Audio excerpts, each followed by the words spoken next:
Haleluya. Bwana Yesu Kristo asifiwe. Uhali mpendwa, unaendeleaje?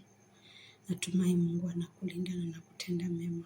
Mwaka wa 2026 tumeuanza, lakini Mungu ananionyesha ya kwamba mwaka huu kuna mambo mengi magumu mbele yetu, na akawa ananikumbusha katika kitabu cha Matthew 24 mstari wa 3.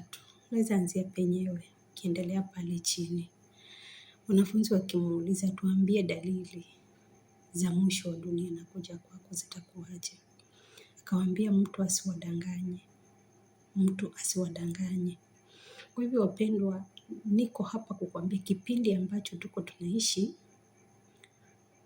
lisome neno la Mungu kwa ufasaha na uelewe neno la Mungu linasema nini.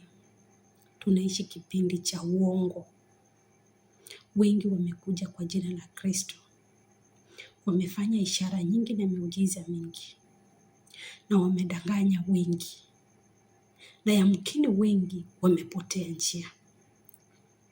Kuna wimbo wenye dada Kuku aliimba, sijui aliimba mwaka gani, lakini huo unanikumbusha mambo ninayoona leo. Nasema ya kwamba pinga Kristo wameandaa mbinu zote za kupotosha, yamkini walio wote na wateule wake Mwokozi.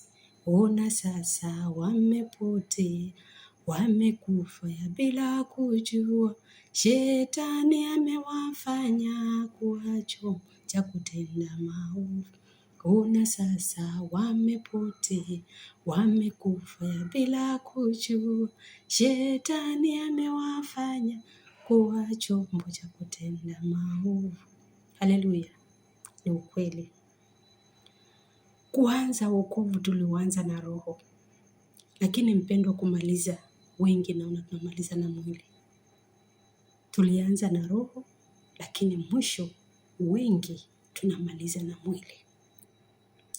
Watu ambao tumeokoka, kuna wale wenye walienda kwa shamba kufanya kazi, waliitwa na Bwana wakasema kujeni mfanye kazi, akatuma watumwa wake wakasimama njiani wakawaita watu, sema kujeni. Watu wakaenda asubuhi, wengine wakaenda mchana, wengine wakaenda jioni, na ujira wao watu ulikuja ukawa desema.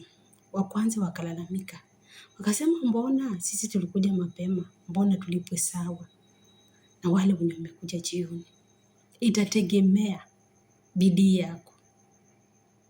Kuna watu tumeingia kanisani na tukakaa, tukamzoea Mungu, tukaona Mungu ni wa kawaida, na hata venye alifanya jana ndio venye atafanya leo.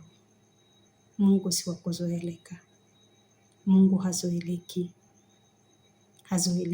Vile alikuja jana sio venye anakuja leo.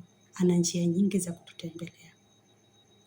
Na kipindi chenye watu wamekaa na kupumzika na kutulia na kuona wako kwa comfort zone, yaani wako kanisani, wao wanamjua Mungu na Mungu anawajua. Mungu hana urafiki wa mazoea sana. Ukitaka kujua Mungu hana urafiki wa mazoea sana, angalia Musa. Naona, angalia Musa. Mungu hana hiyo mazoea kuzoeana na wanadamu kama shetani na wanadamu. Naona. Na hata shetani vyake anakupea na masharti.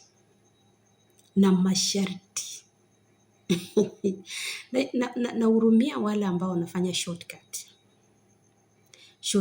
Hiyo shortcut yenye watoto wa watu na wanaume wa watu na mabibi za watu mnaona inafaa, ole wenu. Maana huko kwenye mko, hata Yesu mwenyewe alikuwa, shetani alimwambia Yesu, nisujudu tu, nikupe hivi vitu vyote. Ndio Yesu akamuuliza, itanifaidi nini upate ulimwengu wote na mwisho wa kikomo nipotesha nafsi yangu? Kwa hivyo hizi njia zote zenye tuko tunatumia kupata mali kwa urahisi, ati bora niishi maisha mafupi matamu kuliko niishi maisha marefu na ya taabu. Angalia Lazaro na tajiri. Aliishi maisha ya taabu, lakini mwisho aliburudishwa kwenye kifua cha Ibrahimu. Tajiri aliyeishi kwa kukula unono na kusherehekea siku zote mezani pake, aliwekwa kwenye kuzimu la milele. Kwa hivyo, fikiria umilele wako kabla ufanye chochote, kabla ufanye maamuzi ya chochote. Fikiria umilele wako. baada ya kufa kuna kuishi tena. Baada ya haya maisha kuna kuishi tena. Penda umilele kuliko uleo. Uleo huu mwili unataka. Hakuna siku mwili utakwambia nimetosheka. Kwa hivyo makinika kwa ajili ya kesho yako. Ni nyakati za mwisho. Ni nyakati za mwisho yaliyotabiriwa yanatimia. Makinika sana, mpende Mungu, shika ulichofundishwa.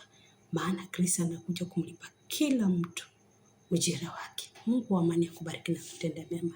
Jioni njema. Amen.